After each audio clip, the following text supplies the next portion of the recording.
Jumpa lagi di channel saya, Sulemek Channel, yang meliput tentang otomotif 2 tak khususnya.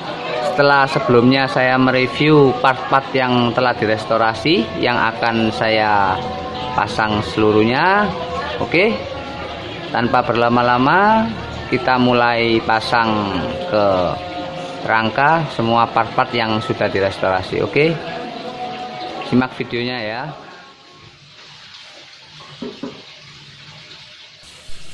Pertama mungkin yang saya lakukan untuk pemasangan hasil restorasi biasanya tangki ya. Untuk di Satria Hiyu ini pemasangan tangkinya sebelumnya harus ada karet dudukan tangkinya ya. Di situ juga ada 2 karet bulat yang tengahnya ada lubangnya, juga ada bosingnya jangan lupa. Kemudian plat tipisnya dipasang supaya karetnya tidak cemet ya. Ada mur penguncinya menggunakan kunci ukuran 10 mili, ada 2 biji kanan dan kiri.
Setelah memasang tangki, saya lanjut untuk memasang railset ya.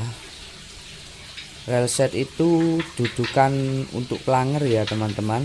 Kalau di Satria Hiyu ada railsetnya, tapi untuk di Satria Lumba atau Satria Kota tidak pakai railset ya. Untuk tempat plangernya langsung nyambung ke rangka.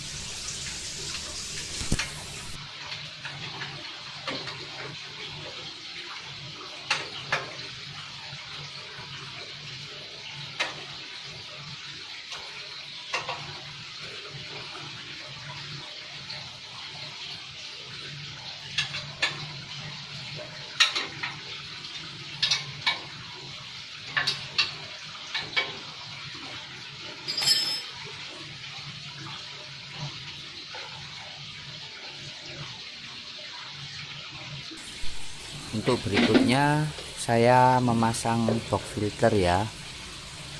Untuk pemasangan box filter sendiri terdapat 3 buah lubang pemasangan ya, masing-masing 1 buah di sebelah kanan dan 2 buah di sebelah kiri ya teman-teman. Semuanya menggunakan baut ukuran 10 mili.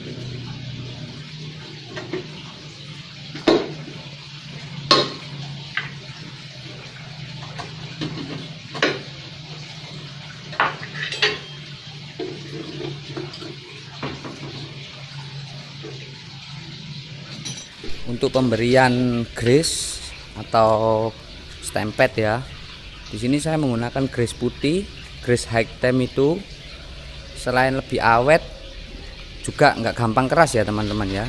Kalau teman-teman nggak ada grease putih, teman-teman boleh pakai grease biasa, cuma kalau bisa dicampur dengan oli mesin yang baru. Di situ akan membuat grease lebih kenyal dan nggak gampang keras ya di kemudian hari, daripada bongkar-bongkar terus untuk bersihkan dan ganti grease baru. Lebih baik sekali pakai grease yang bisa awet.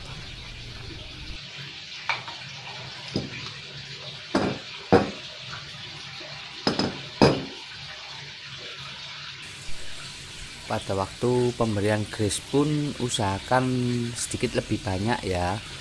Usahakan pada pemberian grease dan pemasangan bal bearing itu bal bearingnya terpendam ya di grease-nya itu sendiri, kecuali teman-teman menggunakan bearing bambu ya. Kalau untuk yang menggunakan pelor atau bal bearing, sebaiknya bal bearing dipasang mendem di dalam grease itu. Untuk substitusi konstir sendiri, jikalau teman-teman kesulitan mendapatkan konstir ori Satria Hiu, teman-teman bisa substitusi ke konstir smash ya, atau skywave. Mungkin Shogun 110 sama, cuma tinggal penyesuaian jumlah ball bearingnya saja.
Usahakan pada waktu kita memasang aste shockbreaker itu bal bearing tidak jatuh ya teman-teman ya. Makanya saya menyarankan untuk memendam bal bearing di antara grease itu, supaya pada waktu pemasangan aste shockbreaker itu bal bearingnya tidak ada yang jatuh ya teman-teman.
Untuk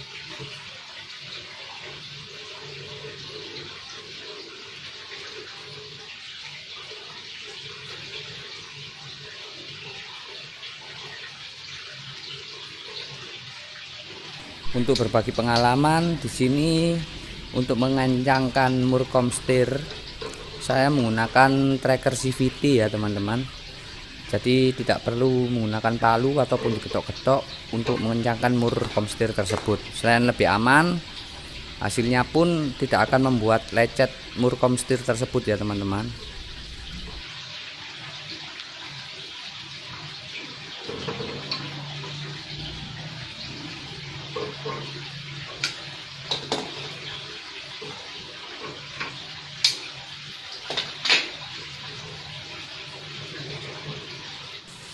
Setelah memasang T-shock breaker dan saya rasa cukup untuk kekencangan mur komstirnya, saya lanjut memasang shock breaker depan ya.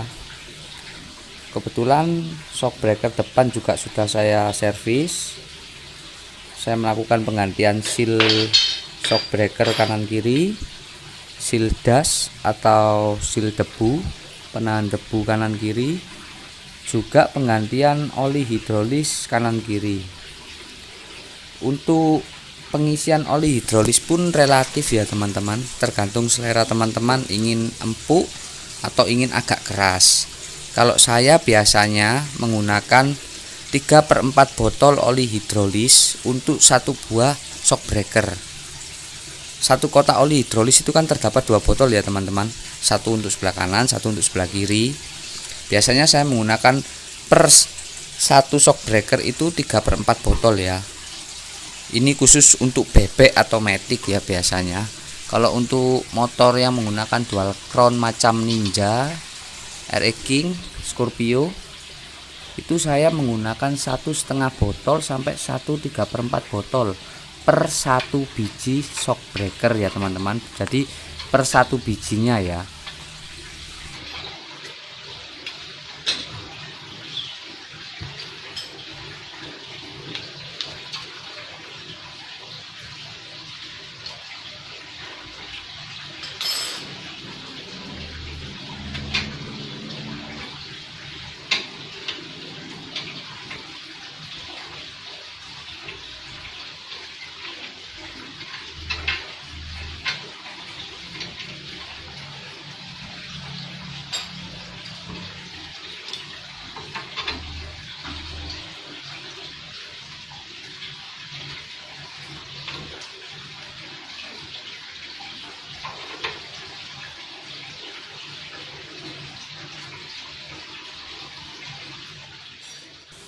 Lanjut ke pemasangan spakbor depan.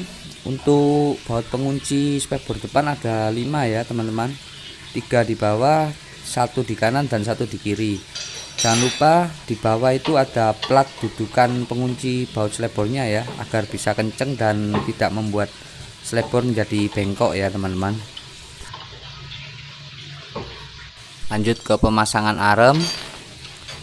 Di sini saya biasanya sering memberi sedikit pelumas, baik itu oli maupun grease pada baut arem agar supaya tidak mudah karat ya, karena rawan sekali baut arem itu teman-teman. Dan untuk para pecinta restorasi yang back to original, saya sarankan pada pemasangan baut arem, baut tonjokan mesin maupun as roda depan belakang, usahakan kita pasang dari sebelah kiri ke sebelah kanan ya teman-teman ya. Jadi pada waktu kita mengencangkan mur itu kita berada di sebelah kanan, searah jarum jam.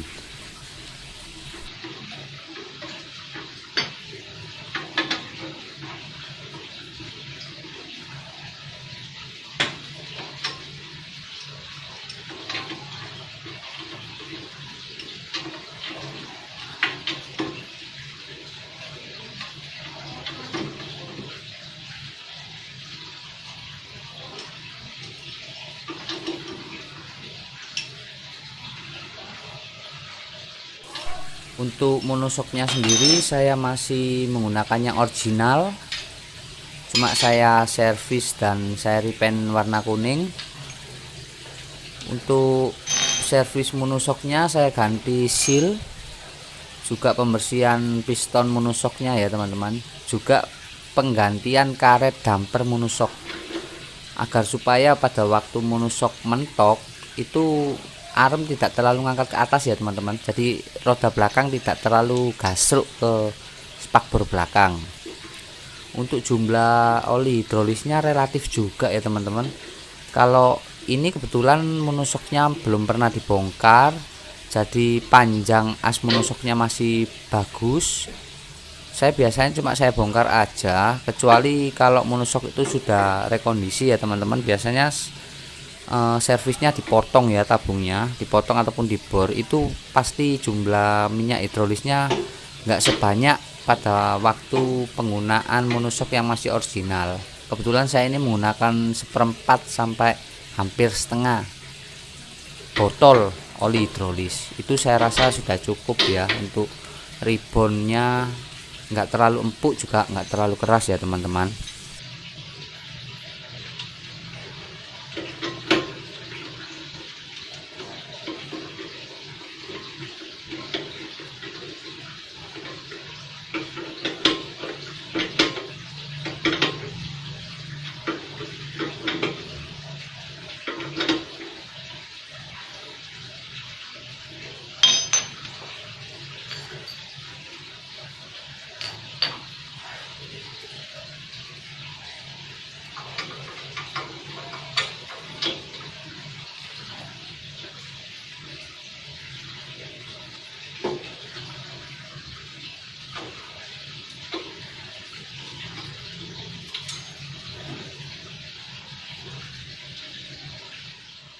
Ke pemasangan roda depan, kebetulan roda depannya juga sudah saya ganti bearing kanan dan kirinya, yang lama juga sudah oblak.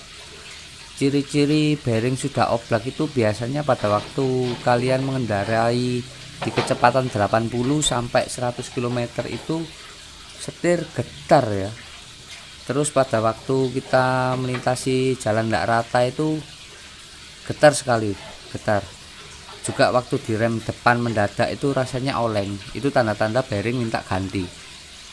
Dan untuk tipsnya, bagi teman-teman yang kesulitan mencari gearbox speedometer atau keongan speedometer, teman-teman bisa menggunakan substitusi punya Smash ya, sama persis tinggal pasang alias PNP. Untuk memasukkan as rodanya pun saya selalu dari kiri ke kanan.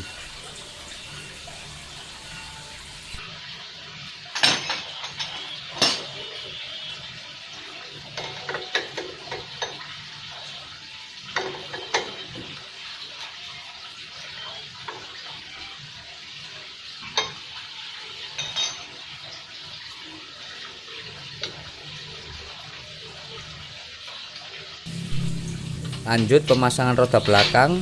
Roda belakang juga sudah saya ganti semuanya, bearing kanan dan kiri semuanya sudah baru.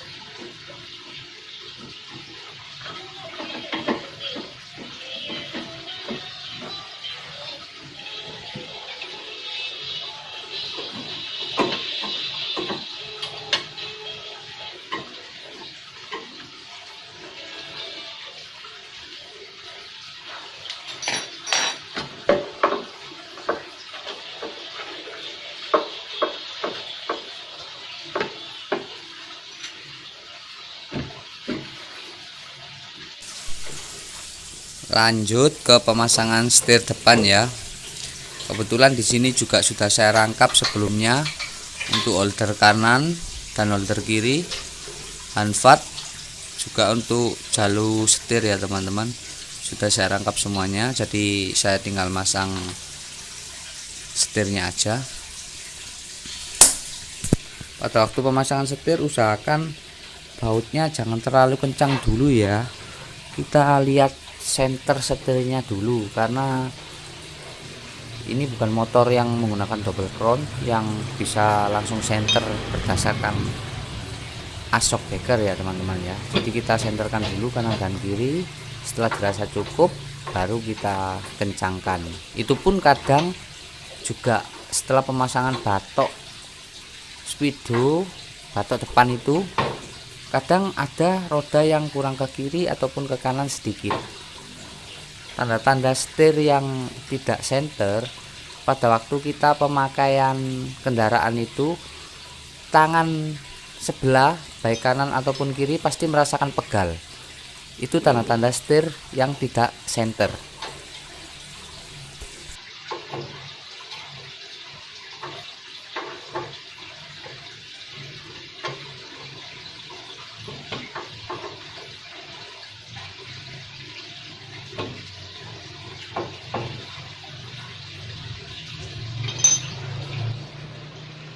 Ya, mungkin segini dulu proses pemasangan Satria Hiyu kuning putih 2004.